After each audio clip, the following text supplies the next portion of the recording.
Yo, this hot, this the spot, there it is pod.com. We're interviewing the best comedians, so tune in quick and get your ears receiving them. We talking about life and life to stream right to you, from the microphone right to your home, dude. Side note, this might get embarrassing, but no, don't sweat, yo, cause there it is.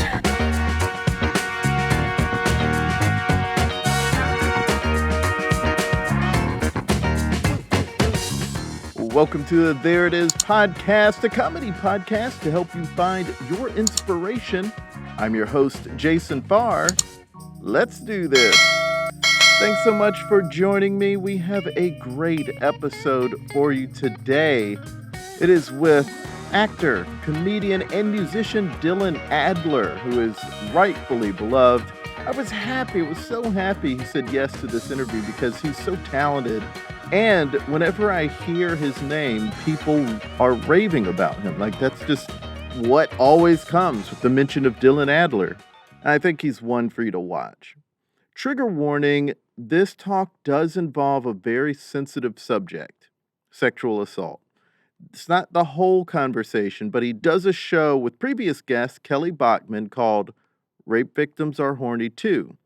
He is open and honest about his experience, and he talks about it a little in this conversation in the context of a song that he performs.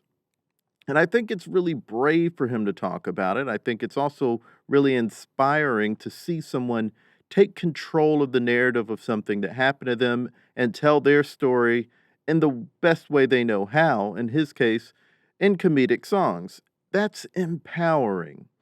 And that's also not for everyone.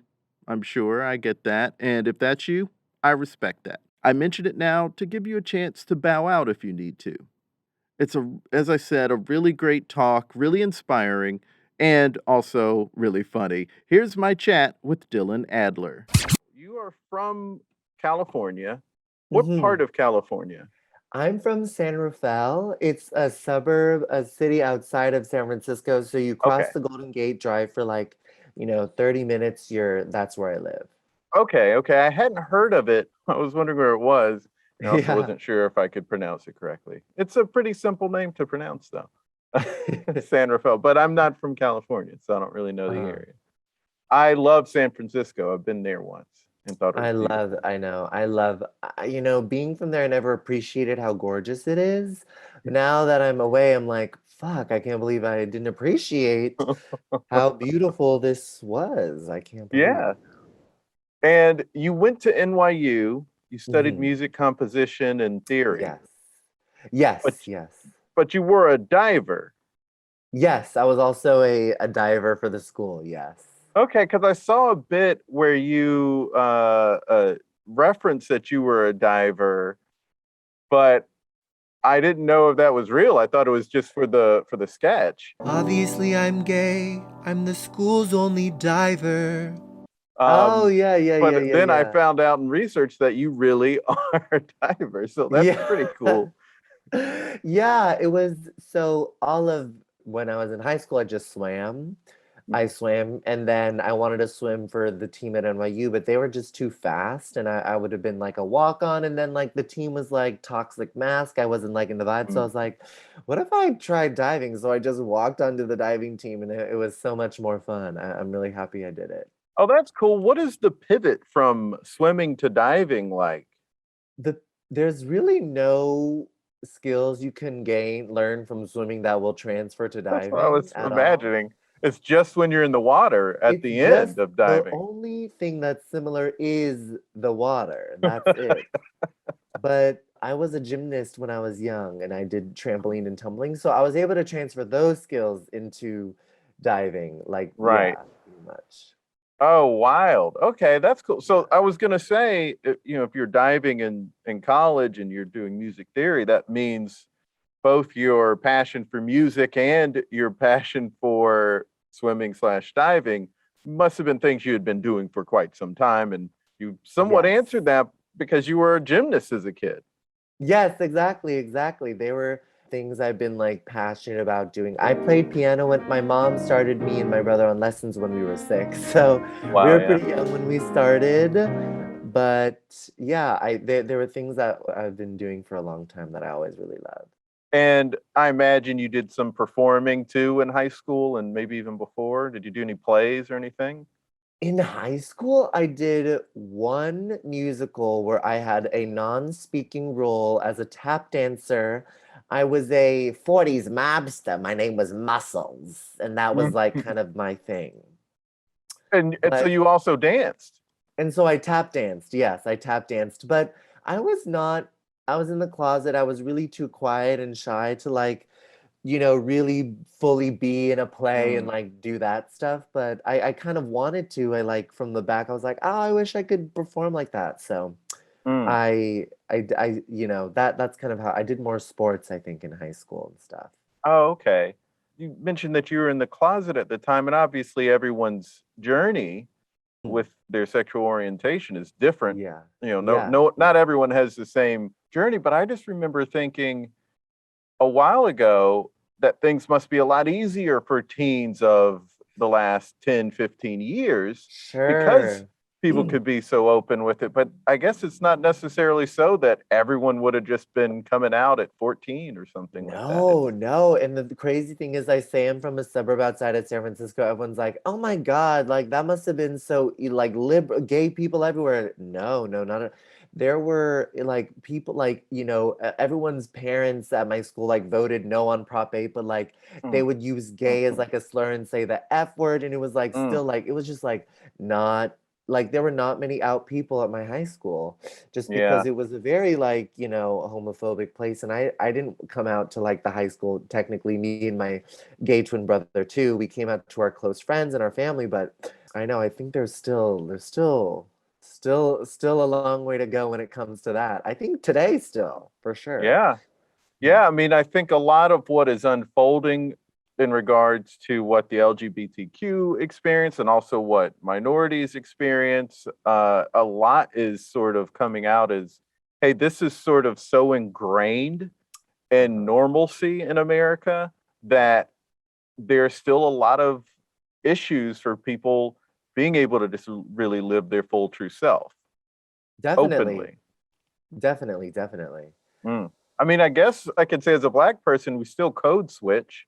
And if we still have to Mhm. code switch in 2021 to Yeah, be in certain circles, then, yeah. I guess we still have quite a long way to go of unlearning a lot of negativity and really toxicity. Absolutely. I 100% agree that it is very, very all the like it's, a sense of like, oh, 2021, everything is, but it's so deeply ingrained. Mm, The, homophobia and transphobia and racism and it's like the kid, like I remember like this is like a random, I was like during quarantine, I had a therapist that I would go to and like there's a high school around and I remember like I would hear these like kids just like yelling gay slurs and like racial slurs, and I'm like, holy shit! Like, this is horrible. This is just like when I was in high school. yeah, it's wild. I can't really fully understand why people are pushing back on just the basic things that people need. Um, Exactly. and Exactly. it's strange that it happens. And in talking to you, I know this is a comedy podcast, but we end up talking about subjects like this, and Uh-huh. I think it's because it often comes out in comedy, and I think it's come out For sure. in some of your comedy too. There was Yeah. a video that I saw that you did that's on your comedy reel as well, where you Yeah. were talking about, oh, this guy's toxic masculinity. I see him trying to project that onto me, Well, guess what, bitch? You can't project your racist fantasies onto me, okay? I've been there, not again, okay? and Uh-huh. what he's expecting of me. And then also Yeah. your show that you did with Kelly Bachman, Yes, yes, which, yes. you Rape know, victims are horny too. yes, and Yeah. that is dealing with some of these issues. It Like just is.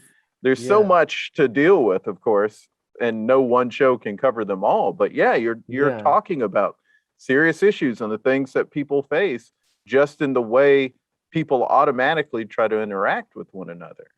Yeah, yeah, yeah, yeah, exactly. And I think that, yeah, like you mentioned the show that I'm doing with Kelly, we touch on like a bunch of topics like I sometimes talk about like the fetishization of being like a gay Asian and like that, like kind of like weird racism too, but also like toxic masculinity and toxic masculinity in like even like queer culture and gay culture, and like we cover the whole gamut, but I guess it does touch the show and some of the things, yeah, we talk about touches on all those experiences and topics. Yeah. And when that show was getting developed, the one you did Mhm. with Kelly, Rape Yeah. Victims Are Horny Too. I mean, just hearing the title, I think Uh-huh. is eye-opening because there is a sort of stigma around survivors of rape where people assume like, oh, they probably never want to have sex again, and oh, like Sure. got to be really careful around them about the subject. When in reality, they're Uh-huh. human beings who still Exactly. experience emotions and will still Exactly. want to have sex with someone they're dating.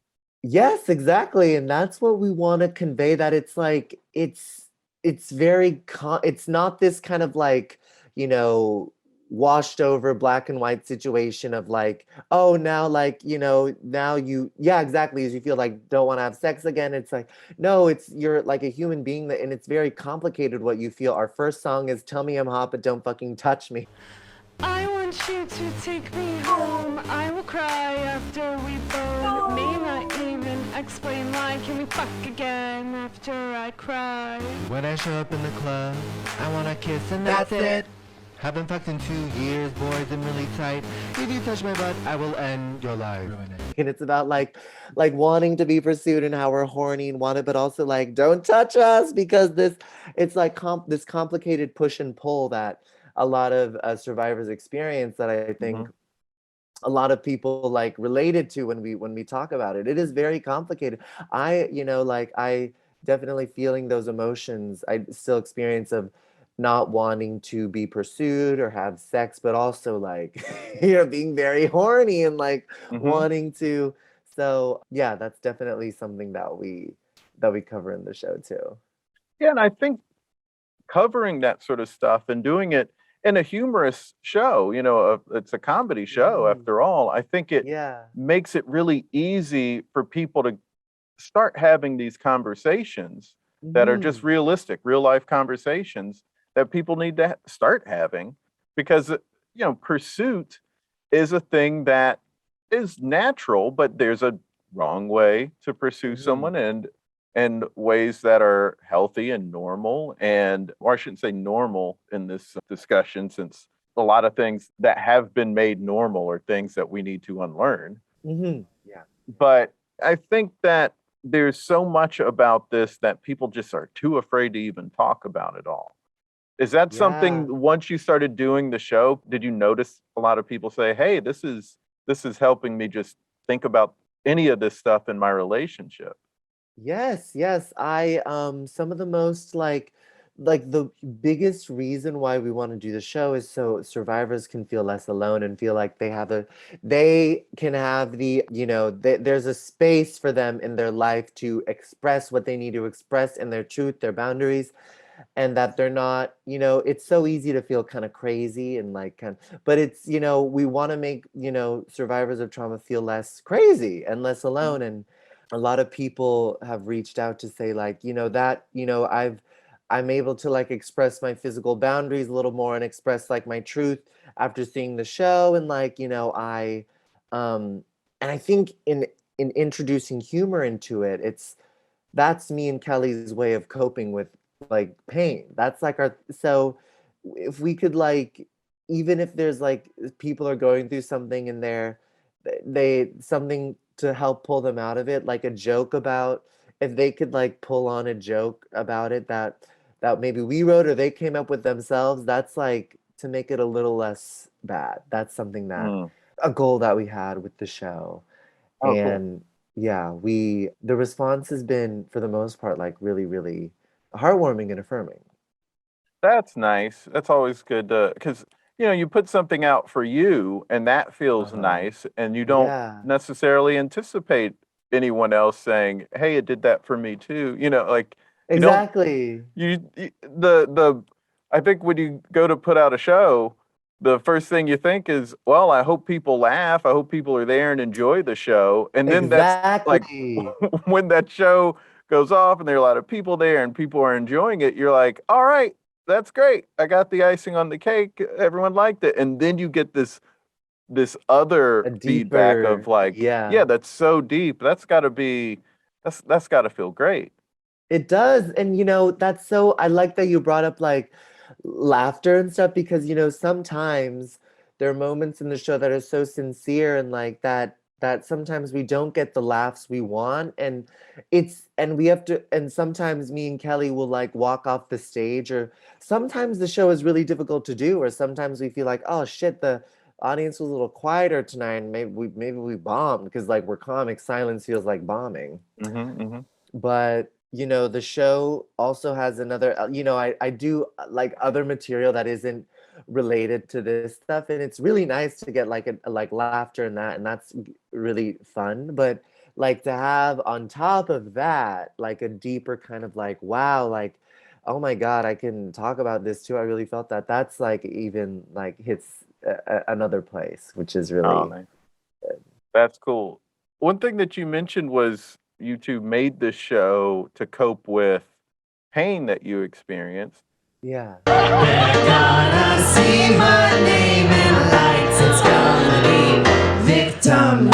Once you make the show, obviously, no one can expect when they make something for that same reason for all the Hmm. pain to go away. But what Hmm. in your experience has that process been like? Does it have a long term, especially since you do the show more than once, does it Uh-huh. have a long term benefit of coping with that pain and getting through it and getting past it? Yeah, I think that it was a really, yeah, I mean, I still suffer from like PTSD today, and Hmm. I mean, I'm in a place, honestly, right now where I still don't like physical contact. I haven't had sex in a long time because of it, but the show, I think, has helped me in a way. I had to tell my a lot of family and friends about what happened to me because I was posting about it online.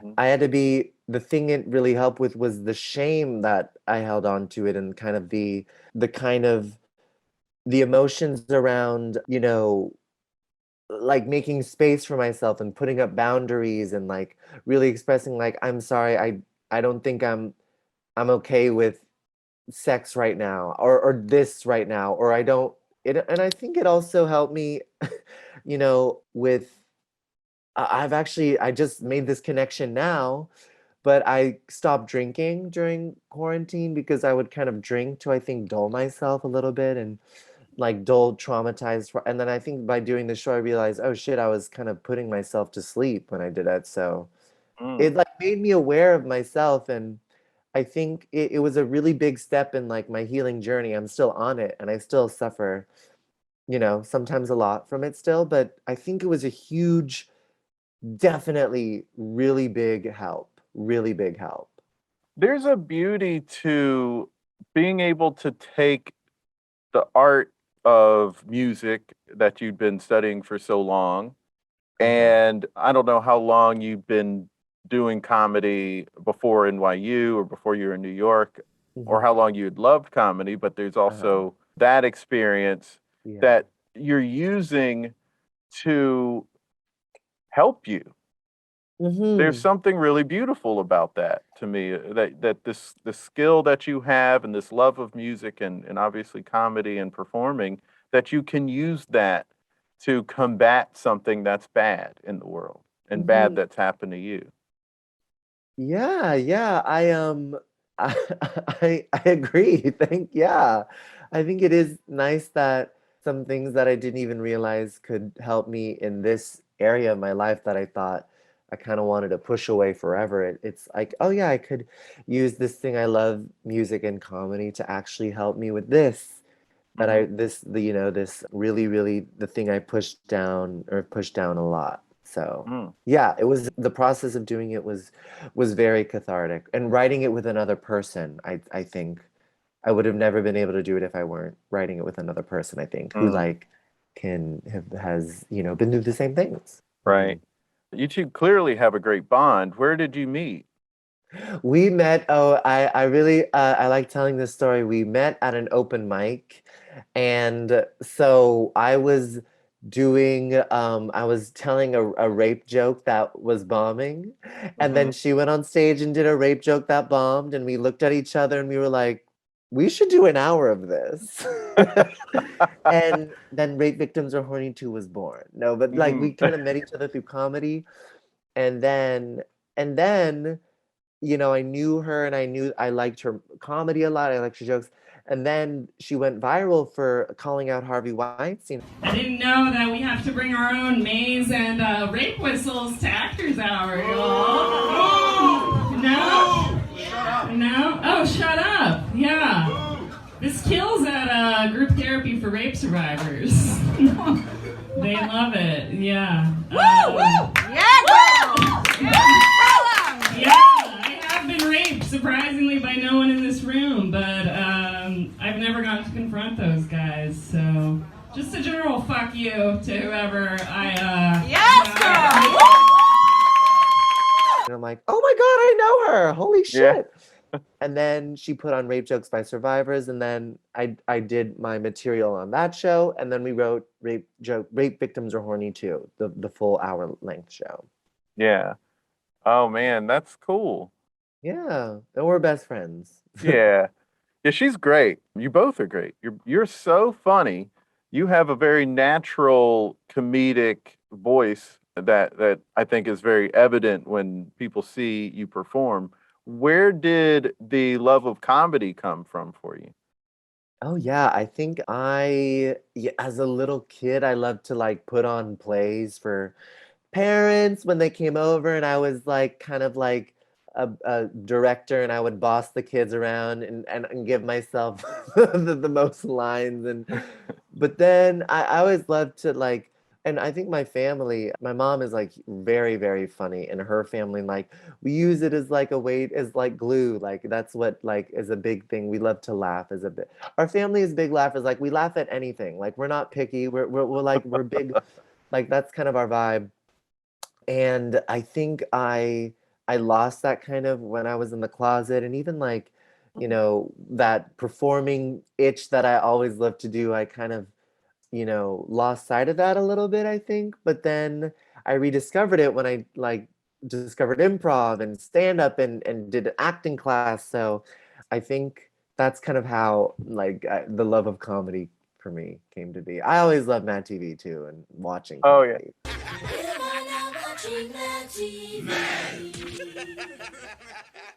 Oh, cool. Yeah, that's great. So when you got to New York, you were able to really jump right in. I mean, NYU is so in the thick of a really good comedy scene, like where it is in the city.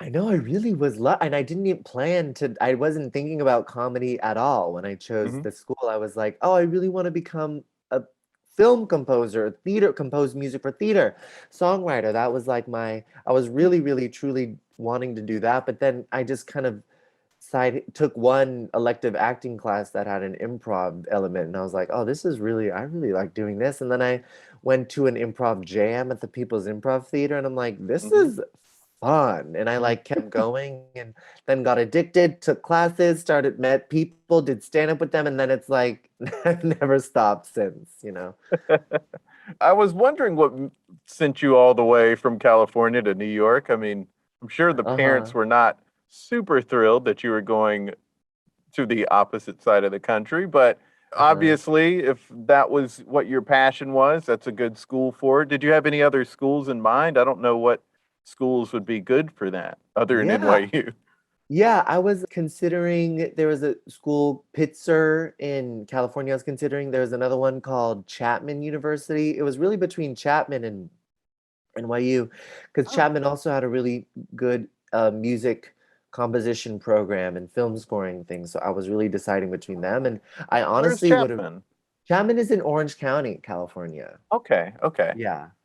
And if I could, location-wise, much better, in my opinion, than New York. It's so cold. But the program I really love. So I chose NYU. And you're still in New York? I'm still in New York, yes. So, Help yeah. get me out, help me. The first opportunity to leave, I'll go. And you have, I saw that you have acting credits, so you have representation, you have management, Yes, yes. and you kind of have the work. So you have commercial, you've got, Mhm. do you have a comedy manager, or is your management kind of, almost anything? Oh yeah, my management is for anything. He helped acting and writing and comedy, so he's involved in every aspect. My agent, I think, is more comedy and acting oriented. Mhm. And then yeah, I think that's how it is. But I just recently kind of got them during like the tail, like 5 months ago, I got them, which I'm really Oh, happy about. But that's I'm cool. also still kind of like new to like having management, so I I don't really know what's up yet. But I really love them. They're great. Oh, that's cool. So what is the hope moving forward now? I mean, Mhm. obviously there's so many opportunities with your talent because you can perform, you can do stand up, you can Uh-huh. do music, you can put on musical shows. There's Mhm. acting in different kinds of things, commercials, Yeah. film, TV, sketch. So what going forward are you kind of honing in on? For me, I was really for a while just so one track, like stand up, stand up, stand up, stand up, stand up. And I mean, like it is the thing I love to do the most. And I think if I could just continue doing that, I mean, like a special is definitely a dream of mine. That's like I'd love to that's a big goal. But to be able to act as well, I would love to act in some capacity. I would love to write. My manager has been like pushing like write a pilot. I've never done it, but I just finished it and I'm like, okay, this was really hard, but I like it. I like to write a pilot. And that's something, I mean, the like to have it written and produced and like to be able to do that is a dream. And I guess another big dream, I'm like talking huge goals too, but like I love musical theater still so much, and I would to be able to write a musical would be mwah. I would love that. Oh, very cool. Yeah. That's awesome. Has the dream to score a film kind of gone away, or is that still an option? Yeah. That went away actually like 1 month into college. I was like, oh, this shit is crazy. No. Yeah. That's understandable. It's understandable. A lot of people they get to college and they think this is what I want to do, and Yeah. then they get a little taste and they go, I'd rather do something else. I know. It's like I thought I was Joe Hisaishi, but I guess I can't. It's not in me. I can't do it. Um, so how does one move forward in this position now that you're in? Like, Mhm. what what are the things you have to do to sort of make that stuff happen? Obviously, managers and Oh yeah. agents look for work, but Uh-huh. what do you have to do on a day to day? Would you say? Oh, that's the same question. But I'm trying to think the things that for me, what I'm focusing on the most is I pretty much I do like maybe like 2 to 3 shows a night. So focusing on writing new material, just like amalgamating material is like something that's very tangible to me right now. And, you know, for like, hopefully a greater length of period is some like period of time is something that I'm focusing on. But also, I think honing in on my pilot as a sample to get a writing job Hmm. is one thing I'm doing, and just focusing on my auditions. And I just recently finished an acting class because I'm not a trained actor, but I started getting auditions and I'm like, fuck, I really don't know how the fuck to audition. I don't know how to do this. So I took a class to help me get a little more active. So I think those were the steps for me, like Oh, cool. taking a class, honing in on the like getting a sample, and just continuing to like write material as like kind of a constant. Oh, that's cool. Where did you take the acting class? I took it online. It was Heidi Marshall. She's amazing. I highly recommend if anyone's looking for an acting class, to like, for anyone who I didn't know what audition etiquette was, or like what casting is looking for. So that was a really big help. Oh, okay, cool. And also, you mentioned doing shows a lot. Hmm. You said you're doing 3 shows a night. So is that hitting up different stand-up rooms and doing stand-up, or different kinds Yeah, of shows? that's doing, different rooms, sometimes mostly in Brooklyn, but sometimes in Manhattan. It's my musical comedy material. So I just kind of want to start off my set with a song about my love life. So I hope you guys enjoy. Maybe this time I'll be lucky. Maybe this time he's gay. Maybe this time, for the first time, he eats parfait and my ass. It was recently Christmas, and you guys know Lin-Manuel Miranda, right? Yes.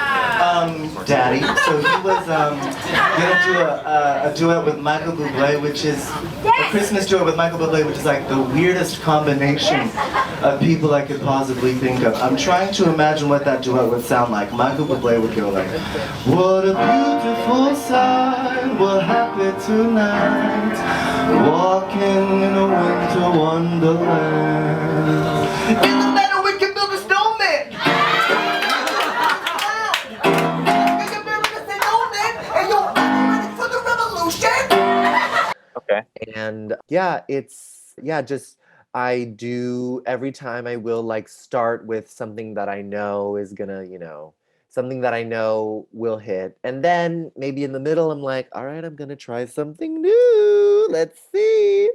And then like, do a little bit of that and then close on something that I know is, that will get the crowd going. So, and sometimes it doesn't, sometimes it doesn't work, but sometimes it does. But I really, that's kind of, it's interesting, like the difference between some like Manhattan venues and then Brooklyn venues. It's like, Right. I really like noticing those differences too.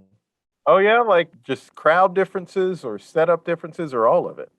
Both crowd differences, some like audiences are just literally hopped off a plane from, like Nebraska, and they're looking for something to do and they want to see a comedy show. And then some people are like, people from Brooklyn who like know, like, like they want to see the alt stuff, and they're like, Uh-huh. it's interesting to compare. And I think I'm more, I guess, involved in like Brooklyn stuff, but I also sometimes will occasionally do like a Caroline spot and like a Stan spot for that. And it's like knowing kind of what will resonate with these people and what will resonate with these people. Right. Yeah. And also like if the audience is like, sometimes I'll perform for Asian audiences or like audiences that are like, it's like what, and sometimes I gear more material to them because I'm like, yes, I can say this shit now. With the musical improv, doing musical sets at various venues in one night, what is the setup so that it's not so hard to move around to the different places that you're going in one night, but also just set up quickly? Yeah, so I basically send tracks to a tech. I send tracks with cue lines of what I'm gonna say. So I kind of, for some shows, need to like know what I'm gonna do a little bit music wise, and I'll just send tracks to a tech. But sometimes the venue doesn't have that, so I'll bring my own speaker right here, and I'll cue it from my own phone. Oh, cool. Sometimes there's a little delay and I'll just be on my phone and then I'll say like, oh my God, everyone give it up for Asians in tech, like when I'm setting it up, and that usually kind of stalls it. I'm able to like, they're still engaged while I'm like working on the phone. Okay, cool. Because I could feel the audience like get lost when I would like get on the phone. They're like, oh, this bitch doesn't care about us. He's on his phone. I'm like, no, I'm queuing up my own track. Well, that's cool. That technology makes it so much easier to do this now, huh?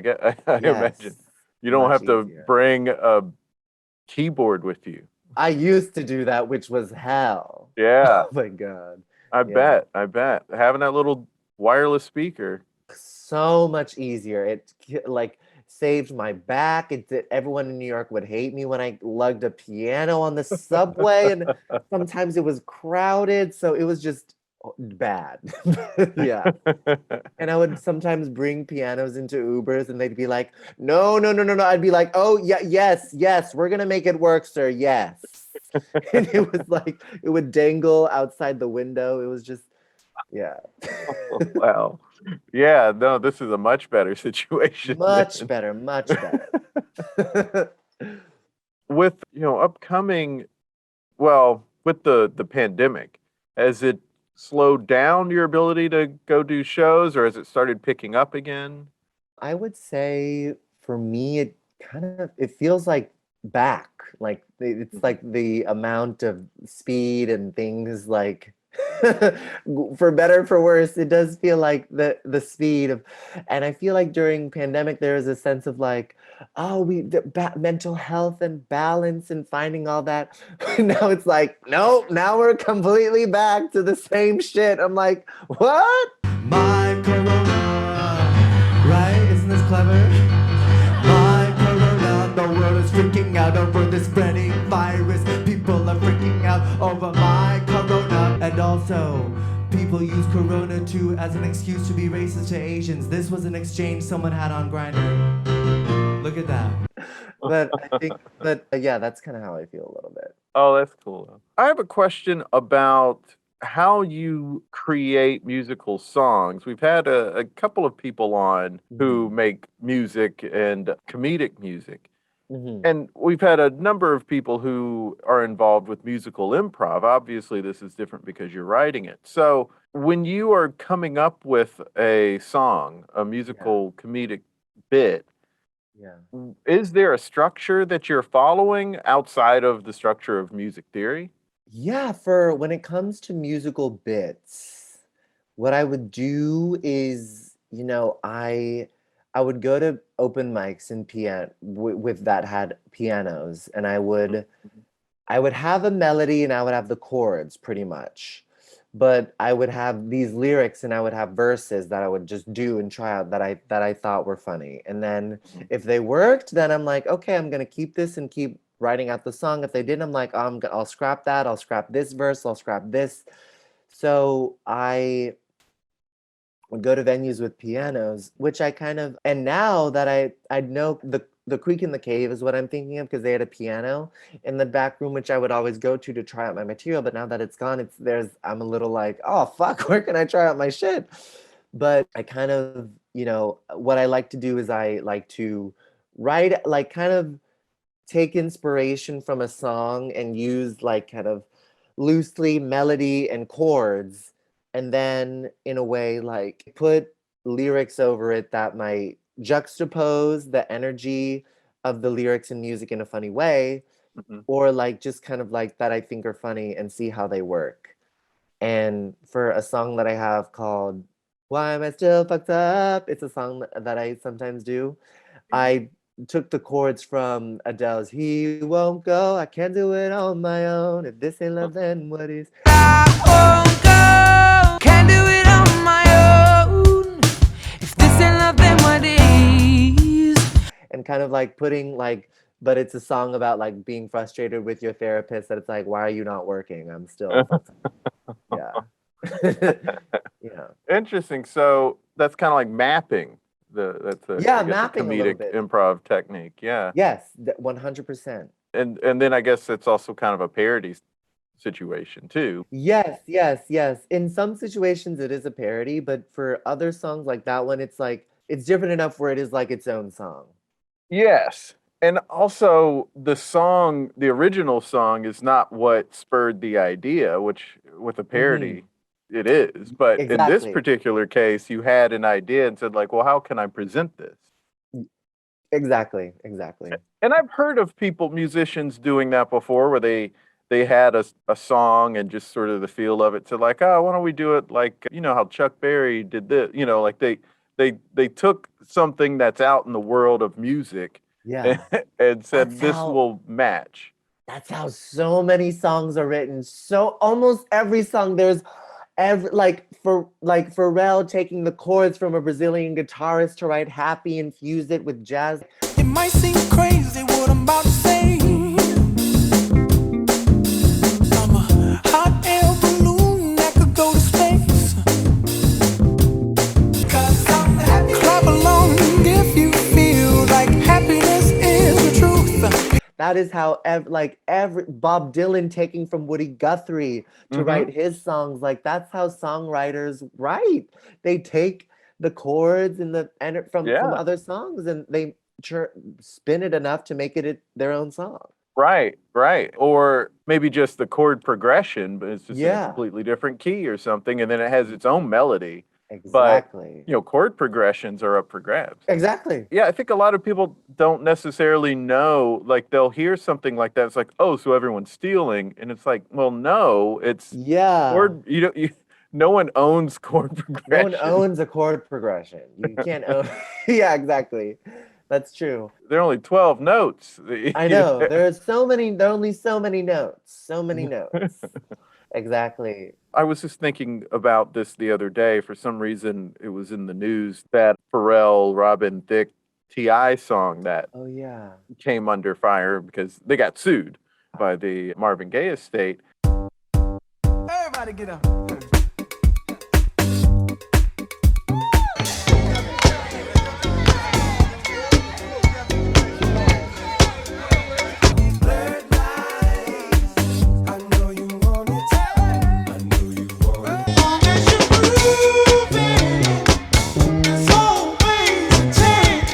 And there were musicians on both sides, or like musicians that I listened to and like friends with and learn about music from.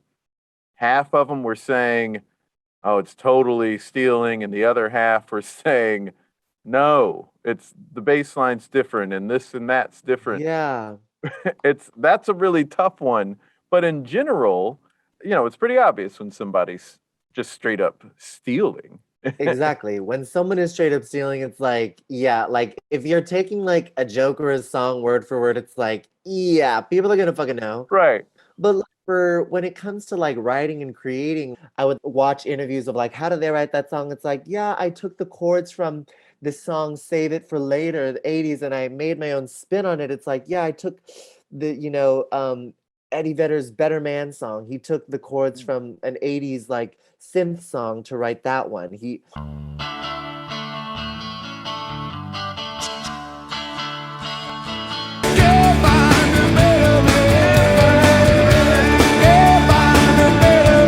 Like people, that's what you do. You take like, the Beatles took from like Chuck Berry. Yeah, come on, flat top. He was moving up with me, then come waving goodbye. Here come old flat top, he come grooving up slowly. And like Little Richard to write their rock song. He claimed he has a misery, but he having a lot of fun, oh baby. Yes, baby. You tell lies thinking I can see. You can't cry cause you're laughing at me, I'm down. That's how they like started, Yeah, and then I guess the early rock and roll pioneers learned that structure from Bach. It's all sure, exactly. Yeah. Everyone is influencing everyone to a certain extent. Exactly. So, I think that when it comes to like, so in the end of like the Pharrell, that thing, they added Marvin Gaye as a co-writer. So he's getting the royalties from it. I think rightfully so, for sure. But I think when it comes to creation, it's like, you got to be inspired from right. Yeah. Everyone who started playing music at one point heard music and then wanted to do it. So that's inspiration from other music, like exactly. how can you take inspiration out of it? Exactly. Well, this has been an awesome talk. I've really enjoyed chatting with you. Now it's time to create something together and maybe like breaking down how you would break a song or come up with a song. And you sort of talked about this. Yes. So basically I'll just kind of like go through the thing of making like one of the songs, the fucked up song. So basically the chords for he won't go, I can't do it on my own. If this ain't love, then what is? I'm willing to take the risk. And then kind of I changed it to like, why am I still fucked up? One time at a family gathering, I made a joke about the sexual tension between my twin brother and I, and it bombed. It was so awkward for my grandma. Oh my God. She survived Japanese internment. Fuck my life. Why am I Earth? It's like, so kind of mapping it onto that. And then like I would come home and some shitty thing would happen. It's like, I randomly, why am I still fucked up? I went to the store and then someone, blah, blah, blah, blah, blah, blah, blah. And then it's like I'm trying it out and seeing how it fits in this kind of 10-second melody. Then I'd go, and if I found it funny and I wanted to, and I liked it, I would go, open mic, try it out. If it worked, I'd keep it. If it didn't, I'm like, oh, fuck, I guess I gotta not keep it. Okay. Is there any way to sort of punch up? I imagine because there's so moving parts to it, it's not like, you know, you try it and a song doesn't go well, that you can say like, maybe it's the song I chose, or maybe it's the music, the way I played the music. It's probably more like just about the joke and whether or not people got it. Yes, it is more, I think about that. The melody is like kind of set in stone. The chords are set in stone, but when it comes to lyric, well, lyric informs the melody. So lyric and melody is kind of what changes. And I think something interesting, trigger warning, I'm sorry. One of my favorite verses from the song is, why am I still fucked up? Is it okay if I talk about dark stuff? This is also in Rape Victims Are Horny too. Why am I still fucked up? I was raped in a hotel on the Lower East Side. I don't remember which hotel it was, but when I'm in the neighborhood, I'm like, huh, Delancey? Or Essex. And then, but beforehand, I had a verse that was like, it was like, why am I still fucked up? I was raped in a hotel on the Lower East Side. I don't remember which hotel it was, but when I'm in the neighborhood, I'm like searching, like, where's Wald? And the laugh would come after I went, and I would kind of run over the laugh by keeping talk. So I realized like, oh, I just have to go, and that's like enough. People know what that means. So I guess that was like one moment where I kind of like shaped the song a little bit to how people respond. And when the idea is sparked, like let's say you take a random thing like toxic behavior on social media, and you have, that's probably too loose to say, how do I make that a song? Toxic behavior on social media. No, I don't think that's loose enough to make a song I mean, in my opinion. If it has to do with like a specific moment, I'm like, okay, what music would be funny as like a juxtaposition for like toxic behavior on social media? Is it like something like, or is it something like, or is it more like, you know, like a little bit of a groove, like, or is it, or maybe a groove is too little, or maybe it'll be something like, maybe it's something like, I guess, yeah, I kind of like think about what music is funny to juxtapose with this lyric, what lyric is funny. And I guess also a common thing with writing music is you have maybe just some placement words there, like, you know, earlier you're like da da da da da, like you have some structure, but not all. You don't have the full verse or the full chorus. Yes, yeah. Sometimes I don't have all the words, and sometimes they'll come to you after you, or sometimes during, or sometimes like before you go on stage. You're like, oh yeah, I should say this. And I guess sometimes the music even helps inform a direction to go with it. 100%, because the music is a part of the whole energy and the swing of the whole, you know. Right. Song. It can make you think of something that you didn't think about when you sat down and first started writing the song. 1,000%. Definitely. That's an interesting thing about music. I hear that when U2 makes music, that where they make a song, Bono just kind of does gibberish over the song until real words start manifesting. And you know, and that's why, and everyone knows with Paul McCartney writing Yesterday that it was originally scrambled eggs, because he just had the melody that he was playing on the guitar, but he didn't have any of the lyrics yet. Yeah. And he just wanted to keep that sort of melody, so he just said, scrambled eggs, like whatever. Exactly. Yeah, no, that's how so many songs happen. Like they have the chords, they have the melody, and I'm like, all right, what are those words? What are those words? Oh, that's great. That's super fun. Well, there it is. Dylan, thanks so much for being on the podcast. Oh my God, thank you so much for having me. I really appreciate it, Jason. This was so much fun to talk about. Oh my gosh, he was so great. I hope you enjoyed that.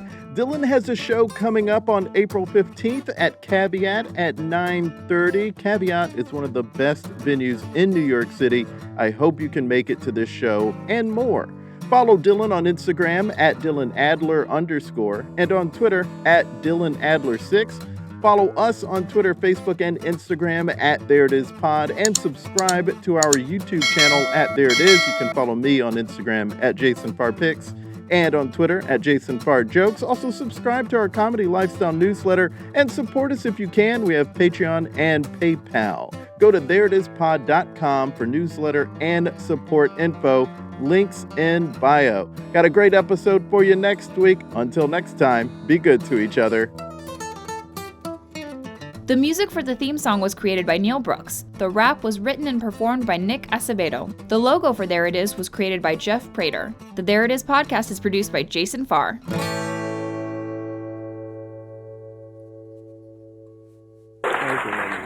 I can't stay long. I'm in between meals, so bear with me.